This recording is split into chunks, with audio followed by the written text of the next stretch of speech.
Assalamualaikum warahmatullahi wabarakatuh. Di sini saya akan menyampaikan hasil dari bedah dan analisis jurnal internasional yang berjudul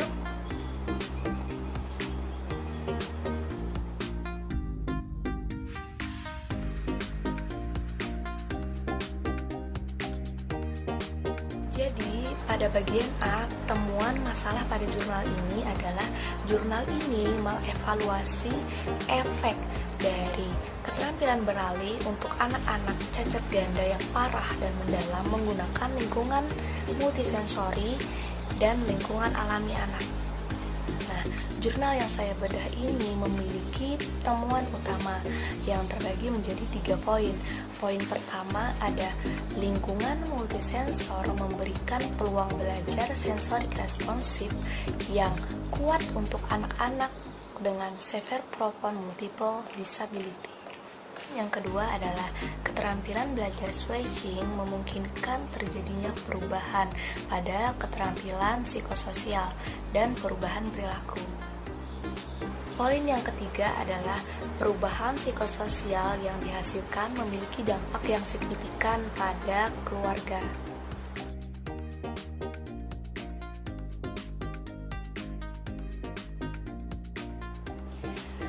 Pada bagian B terdapat hasil penelitian pada jurnal. Nah, hasil jurnal ini menunjukkan bahwa infeksi visual dari data klien mengungkapkan peningkatan keterampilan switching dengan 2 peserta. Peserta ketiga, kontrol seri konstan, mengembangkan keterampilan switching yang kemudian menurun. Namun, perkembangan signifikan dalam berbagai keterampilan motorik dan sosial dilaporkan dalam wawancara kualitatif. Perilaku adaptif meningkat pada ketiga partisipan, termasuk perilaku seperti berkurangnya frustasi, berkurangnya tangisan, dan memunculkan refleks yang primitif.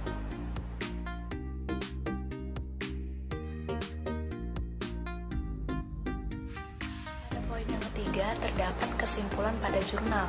Nah, kesimpulan di sini menunjukkan bahwa hasil wawancara kualitatif dengan kedua orang tua menunjukkan perilaku yang signifikan dengan efek positif yang dihasilkan pada keluarga. Hal ini sangat mendukung pengembangan keterampilan psikososial pada anak-anak dengan cacat ganda yang parah serta mendalam sebagai hasil dari pengembangan keterampilan switching.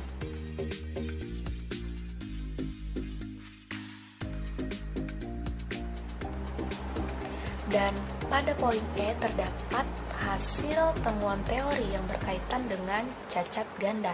Nah, di sini saya menemukan teori dari seorang ahli yang bernama Murphy tahun 1984. Dia melaporkan bahwa anak-anak dengan cacat ganda yang parah dapat belajar mengendalikan tuas pengalihan ketika respon penguatan sensorik muncul. Nah, teori tersebut saya dapatkan melalui referensi yang saya sertakan di bawah ini.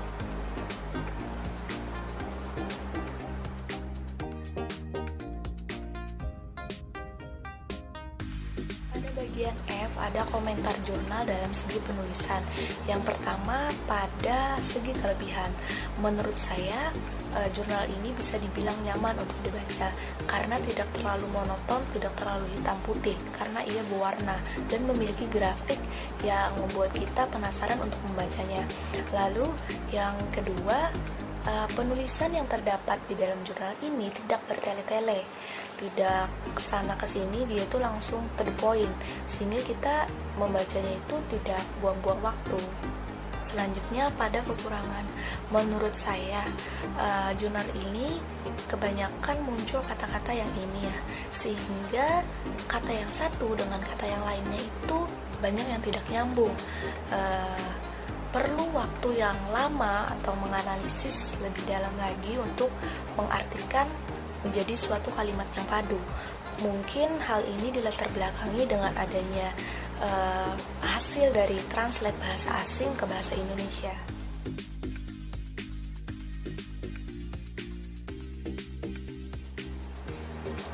Yang selanjutnya bagian G, komentar jurnal dalam segi materi. Yang pertama pada kelebihan. Menurut saya materinya ini sangat baik dibaca gitu, karena di dalamnya itu terdapat banyak pendapat-pendapat dari ahli seperti Sullivan, seperti Lewis dan lain sebagainya. Dia itu sangat berkaitan dengan hambatan tuna ganda. Jadi di dalamnya itu banyak pendapat-pendapat ahli yang berkaitan dengan teori-teori hambatan tuna ganda.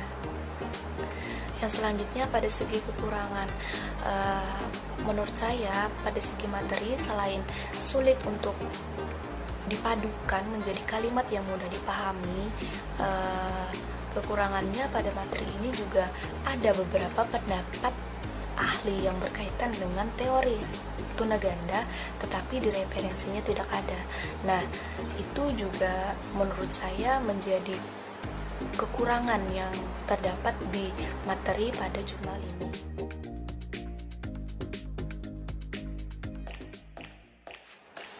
Pada poin H adalah perolehan pengetahuan setelah membaca jurnal ini. Nah, seperti yang kita tahu, anak yang memiliki hambatan itu cenderung juga memiliki kepercayaan dirinya yang kurang. Hal tersebut dapat disebabkan salah satunya karena faktor lingkungan yang tidak mampu atau tidak dapat menerimanya. Hal tersebut juga disebabkan karena ketidakmampuan dan ketidakberhasilan yang dimiliki oleh anak. Lalu anak perilakunya jadi frustasi, stres, dan lain sebagainya.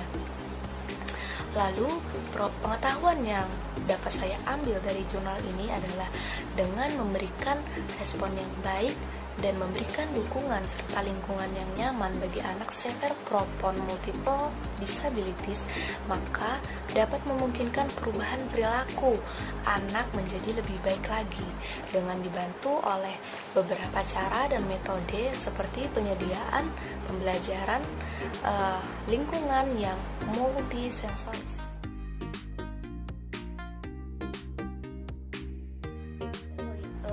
Pada poin I adalah bentuk kontribusi yang positif dalam mengatasi temuan masalah pada jurnal ini.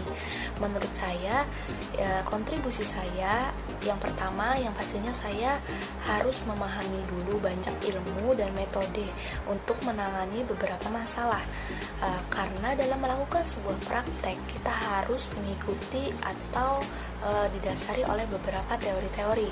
Nah, kontribusi saya sebagai calon guru anak berkebutuhan khusus, pastinya saya harus memahami anak dulu, memahami keadaan anak dengan cara identifikasi dan asesmen seperti biasanya. Lalu setelah itu saya akan berkontribusi dengan melihat berbagai peluang yang ada. Dengan peluang itu mampu berpengaruh terhadap perkembangan anak berkebutuhan khusus. Berbagai peluang yang ada dikembangkan lagi dengan cara-cara yang mampu menunjang perubahan anak berkebutuhan khusus ke arah yang lebih baik lagi.